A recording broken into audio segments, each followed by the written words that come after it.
চলো আজকে তোমাদের সাথে একটা রেসিপি শেয়ার করা যায়। রেসিপিটা হলো কচুরলতি। তোমরা অনেকেই চেনো কচুরলতি, অনেকেই চেনো না। হাটে বাজারে গেলে প্রায় দেখা যায় কচু গাছের গোড়া দিয়ে এটা হয়।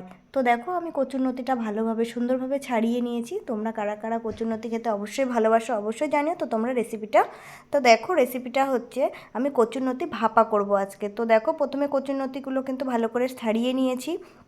ছাড়িয়ে নিয়ে তাতে নুন, হলুদ, লঙ্কার গুঁড়ো সব কিছু আমি সুন্দরভাবে মাখিয়ে নেব।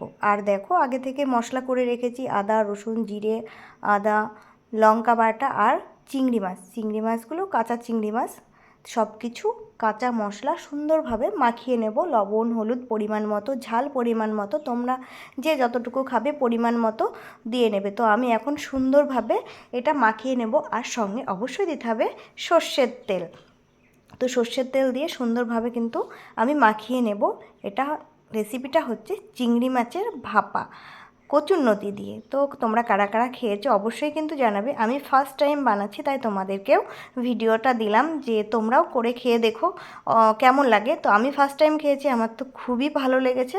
তোমরাও চাইলে ট্রাই করে দেখতে পারো রেসিপিটা। তো দেখো আমি সব কিছু ভালোভাবে মাখিয়ে নিয়েছিলাম। গ্যাসে বসিয়ে দিয়েছি কড়াইয়ে।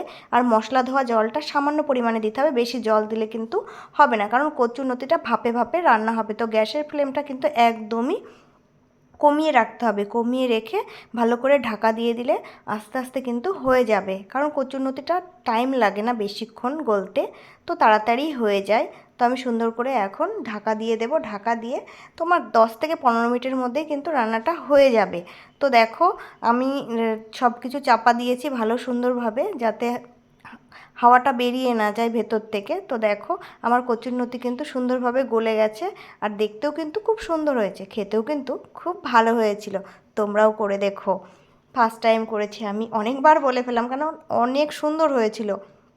তো দেখো দেখতে কত সুন্দর লাগছে না?